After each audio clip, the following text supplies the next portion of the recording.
Dok, kenapa ya akhir-akhir ini aku tuh sering banget sakit kepala? Terus ya sakit di bagian dada kiri sama tengkuk aku sering pegel banget rasanya. Kadang-kadang nih ya dok ya udah aku bawa tidur, udah dipijet, tapi tetap aja rasanya nggak hilang. Jangan-jangan kolesterol aku tinggi ya dokter? Tenang dulu ya, itu sih belum tentu ada hubungannya memang. Justru sebenarnya biasanya nggak terlalu berhubungan. Tapi ada bagusnya juga sih kalau mau periksa. Jangan mentang-mentang kurus nggak cek kolesterol, siapa tahu tinggi. Ih masa sih dok? Orang bukannya katanya kalau kolesterol tinggi itu dialami sama orang-orang gemuk ya? Nggak juga, justru sekarang itu makanya kadang-kadang kecolongan nih kolesterol itu. Biasanya ada orang yang muda, kurus, taunya kolesterol tinggi. Dia nggak tahu, akhirnya bututnya bisa stroke atau juga serangan jantung tiba-tiba. Memang sih kolesterol dibutuhkan sama tubuh, tapi nggak boleh tinggi-tinggi amat juga. Kan kolesterol kalau misalkan yang tinggi kan bisa bikin tadi serangan jantung atau stroke. Harus seimbang, ada kolesterol baik, kolesterol jahat. HDL, LDL. Nah itu dia dok, aku sering banget dengar kata-kata katanya lemak darah, HDL, LDL. Emang bedanya apa sih dok? Terus apa nih hubungannya sama tubuh kita? Nah ini kan yang lagi kita mau bicarain sekarang justru. Makanya hari ini ada tamu istimewa nih, seorang dokter spesialis jantung pembuluh darah dan juga seorang konsultan di bidang pencegahan dan juga rehabilitasi jantung. Dr. Ade Median Ambari. Dokter Oh Ade. iya, halo dokter Ade. Ini dia dok. Dok, Halo. baik sehat semua dokter. Ini dok, Intan lagi galau dok. Soalnya dia nanya pengen tahu soal kadar lemak darah, terus soal LDL, HDL, yang jahat, yang baik yang mana gitu katanya. Baik, Vito. Jadi orang awam selalu mengatakan lemak darah. Sebetulnya itu dianggap sebagai kolesterol ya. Jadi kalau kita melakukan pemeriksaan di laboratorium, hasilnya adalah kolesterol total, LDL, HDL maupun trigliserid gitu ya. Nah, LDL itu apa? LDL itu adalah kolesterol jahat. Jadi LDL itu singkatan dari low density lipoprotein. Jadi di mana kalau misalnya LDL-nya itu tinggi, itu menyebabkan adanya pengendapan lemak di dinding dalam pembuluh darah. Nah, endapan ini akan menyebabkan penyempitan yang kita sebut sebagai arteriosklerosis atau plak. Dan akhirnya kalau misalnya terjadi di jantung, jadilah dia nyeri dada, misalnya penyakit jantung koroner. Kalau di otak, terjadilah stroke. Nah, ada juga yang namanya HDL. HDL itu high density lipoprotein. Ini adalah kolesterol baik. Justru HDL ini harus tinggi. Kita maunya misalnya di atas 40 gitu ya pada perempuan atau laki-laki gitu ya. Terus nanti menyebabkan apa? Dia menghambat pengendapan lemak di dinding dalam pembuluh darah. Dan ini sangat penting untuk mencegah terjadinya penyakit kardiovaskular misalnya itu. Oh gitu dokter. Jadi sebenarnya lemak darah itu sama dengan kolesterol ya dok ya? Ya. Nah dokter, tapi ini yang aku mau tanya dok ya. Aku sering dengar katanya sering sakit kepala, terus sakit di bagian dada kiri, terus juga tengkuk pegal itu adalah gejala kolesterol tinggi. Ini fakta atau mitos dokter? Itu fakta. Jadi sebetulnya gini, aku harus katakan bahwa kolesterol tinggi kadang-kadang tidak bergejala gitu ya. Tapi paling sering kadang-kadang muncul juga, misalnya nyeri dada. Biasanya kalau sudah terjadi yang disebut dengan penyempitan. Kenapa sih bisa nyeri dada? Ya itu tadi saya sudah sebutkan, karena ada penyempitan yang disebut dengan arteriosklerosis yang menyebabkan aliran darah di pembuluh darah koronernya terganggu. Akibatnya apa? Supply sama demand atau kebutuhan itu tidak terpenuhi dengan baik pada otot jantung. Dan itu menyebabkan apa? Nyeri dada. Nah, bagaimana dengan sakit kepala? Itu timbul kenapa? Misalnya ada penyempitan di pembuluh darah yang ada di otak. Itu juga menyebabkan terjadinya sakit kepala.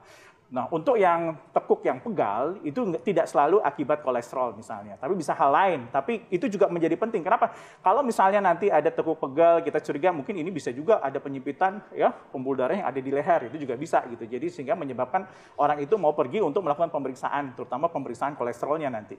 Oh gitu ya. Oh ya dokter Vito, kolesterol tinggi itu katanya juga berbahaya ya bagi kesehatan jantung dok? Nah justru itu tadi yang sudah dikatakan oleh dokter Adam bahwa kolesterol kalau ketinggian itu bisa bikin plak atau penyempitan di pembuluh darah jantung. Jantung harusnya dapat makan dengan oksigen dari aliran darah. Tapi kalau misalkan pembuluh darahnya menyempit, nggak lancar, itu yang bikin orang akhirnya bisa serangan jantung. Bahaya kan?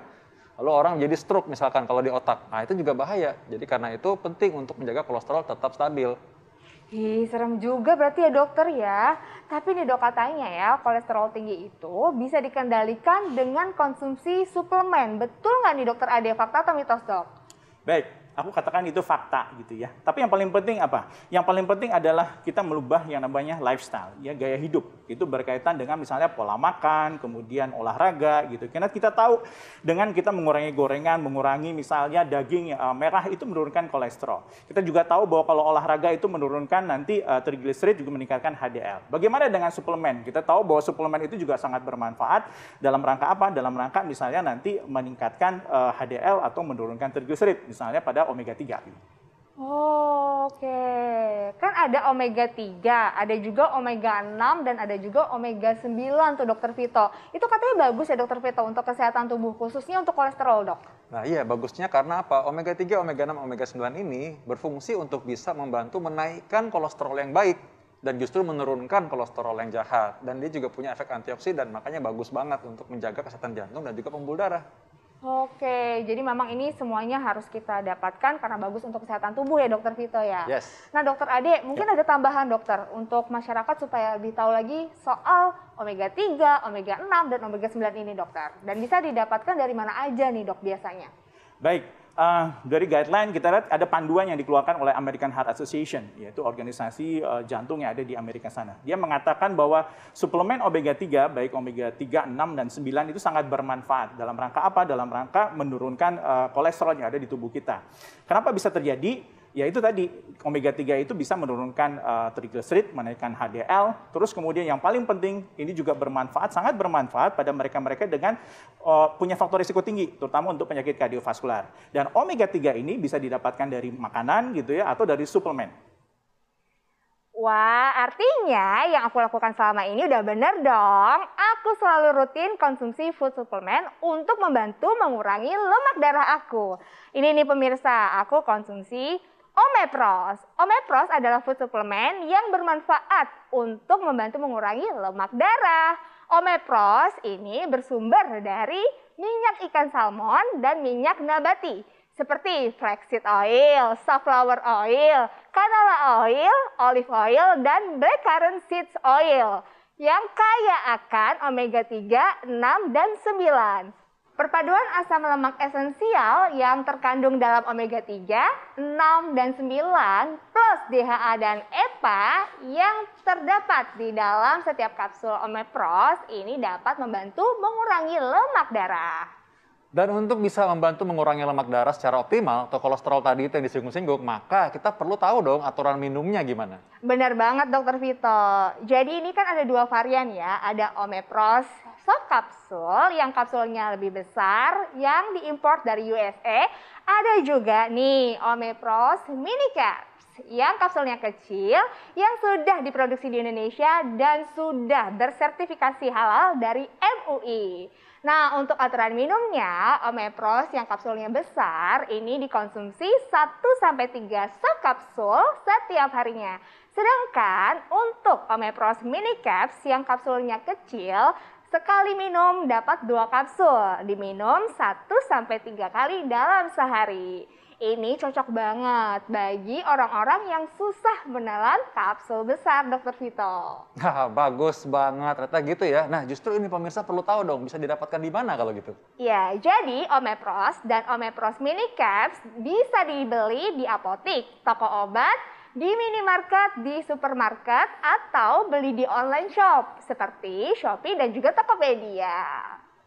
Nah, pastinya dengan suplemen omega 3, omega 6, omega 9, tetap juga harus jaga pola hidup sehat. Tidur teratur harus cukup, juga jaga berat badan nggak berkelebihan ya, dan juga tetap olahraga, exercise secara teratur supaya kualitas hidup makin baik dan kolesterol tetap terjaga jauh dari penyakit jantung dan penyakit pembuluh darah. Iya, bener banget Dokter Vito. Mulai sekarang aku harus menerapkan pola hidup sehat dan rutin konsumsi Omepros dan Omepros Mini Caps. Bantu kurangi lemak darah.